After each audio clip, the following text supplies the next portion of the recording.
Así es, estoy haciendo otro video de la casa del búho. Es que en serio, con cada capítulo que pasa se pone más interesante la serie. Y no siento que haya relleno.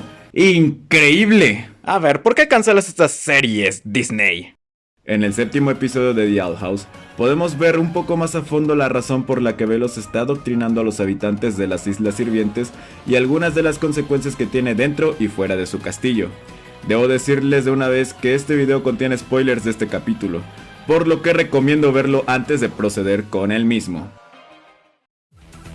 Como sea, el plan de Velos no es lo único que es resaltado en esta ocasión. La trama secundaria revela cosas como que King se ha cambiado el nombre legalmente a King Clothorn, lo cual es extremadamente adorable, y se muestra el cariño mutuo entre Eda, este personaje, y Luz. Is that what you wanted to tell me this whole time? And if you sign here, it'll be official. Eda, are you okay? Además de demostrar que se resiste a perderlos de su vida. Incluso estuvo dispuesta a sacrificarse para frustrar los planes de Velos usando música, cuando sintió que King y Luz no la necesitaban. Lo que sucede es que con la música se hace magia, y de hecho esto lo hace el aquelarre de los bardos, pero la maldición de Eda hace que esta sea letal para todos alrededor.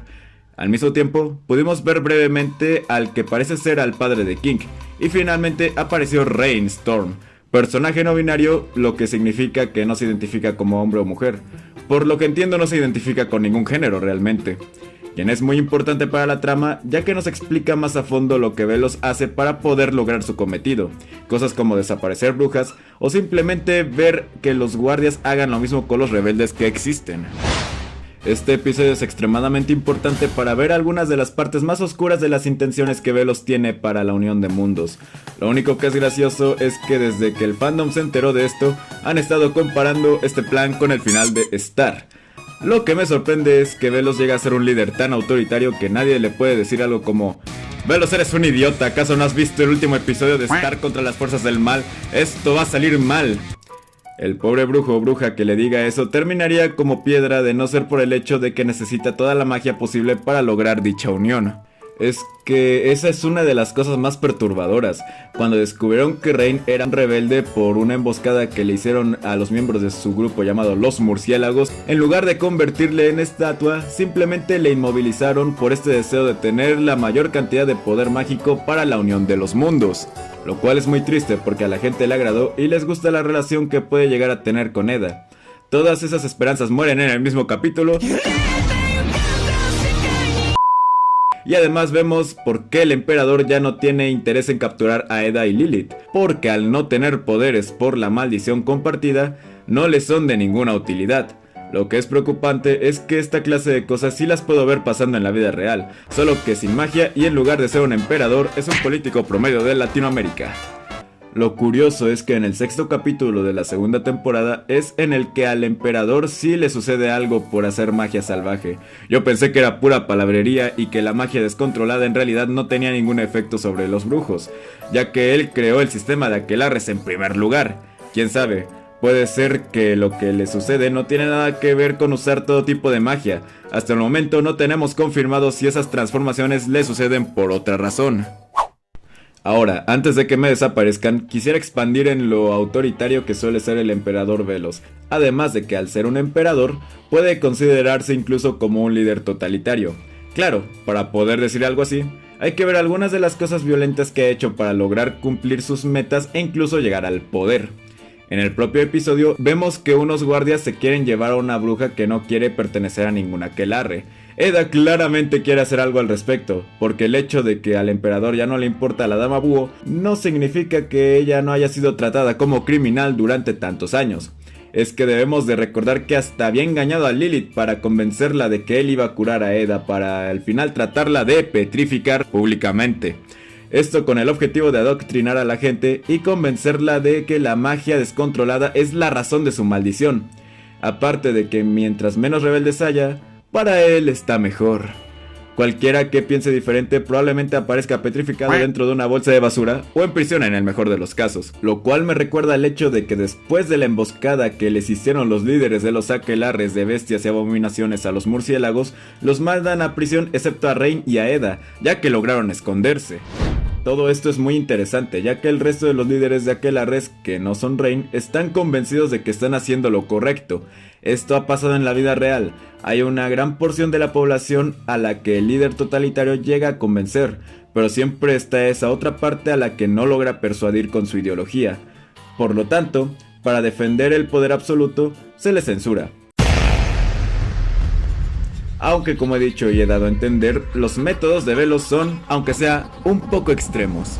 A la vez, no tenemos mucha información sobre el ascenso al poder que tuvo el emperador, pero muchos teorizan que este fue como el del líder totalitario promedio, escalando y quitando de su camino a cualquiera que le estorbe y amenace su poder.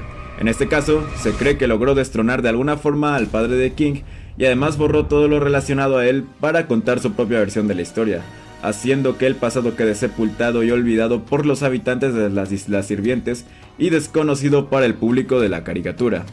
De nuevo, en el mundo real, algunos líderes del siglo pasado hicieron exactamente eso para contar una versión de la historia en donde ellos son los héroes, borrando y censurando a cualquiera que consideran como alguna especie de rival. Es decir, por lo menos podemos ver que el que posiblemente es el padre de King está vivo. En la vida real, los destituidos del poder no corren con tanta suerte. Estos siguen siendo teorías, ya que no podemos ni siquiera asegurar que el que sale sea el padre de King. Buscando en internet la definición de emperador, la que provee Wikipedia, lo sé, mis maestros estarían decepcionados de mí, dice que este es un líder absoluto, quien es incluso más poderoso que los reyes. En The Owl House, estos reyes pueden ser los líderes de los Aquelarres, ya que a pesar de poseer un gran poder, Velos está encima de ellos y no hay absolutamente nadie arriba de él, por lo que el título de emperador le queda bien. Si todo esto no es convincente, Rain es quien dice que Velos prefiere el reclutamiento a la fuerza y se revela que Eda no es la única bruja salvaje que fue tratada como criminal. Actualmente los guardias de Velos se los llevan y les fuerzan a entrar a un aquelarre para que el emperador pueda unir ambos mundos. Ya sé que estoy repitiendo mucho todo esto, pero creo que no está de más recordarlo, ya que es muy aterradora la adoctrinación de Velos, y como este está hasta arriba de la jerarquía, literalmente nadie se puede rebelar. Veo a Rain y su cruel destino. Por lo tanto, ser rebelde o tratar de cambiar algo va a terminar mal. Si un guardia ya no simpatiza con él, no pasa nada, es reemplazable. Tal vez por cada brujo que no simpatiza con Velos y o el sistema de aquelarres, habrá otros 100 u otros 1000 que se van a ir en contra de ese rebelde. Lo cual hace que Bomb sea un héroe al permitirle por fin a sus alumnos aprender magia de más de un aquelarre.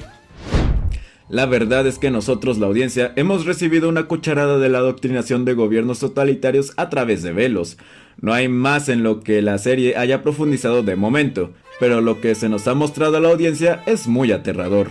Los habitantes de las Islas Sirvientes parece ser que aceptan y siguen fielmente este estilo de vida o simplemente se resignan, porque de no ser así, las consecuencias pueden llegar a ser muy horribles, ya que Velos tendría el poder de censurar o destruir la vida de los brujos y de las brujas que muestren resistencia. Lo pudimos ver un poco con Eda. Ella se tuvo que esconder, perdió contacto con su hermana, tenía que mantener un perfil bajo siempre y estuvo en riesgo de ser atrapada varias veces, pero al menos ella disfrutó esa vida. En fin, esto ha sido todo por el video de hoy, espero que de verdad les haya gustado mi pequeño análisis hacia el gobierno de Velos. De ser así, denle like, suscríbanse y compartan con todos sus amigos el video. En fin, hay más muestras de gobiernos totalitarios en las caricaturas, las cuales tocará analizar a futuro. Y sí, una disculpa por no analizar lo que al fandom realmente le importa, como el ship entre Eda y Rain, o el hecho de que el papá de King lo pudimos ver, o que Amity ya tiene el collar de la intro. Pero a mí me pareció muy interesante esto, así que yo no tengo nada más que decir, y me despido. Adiós.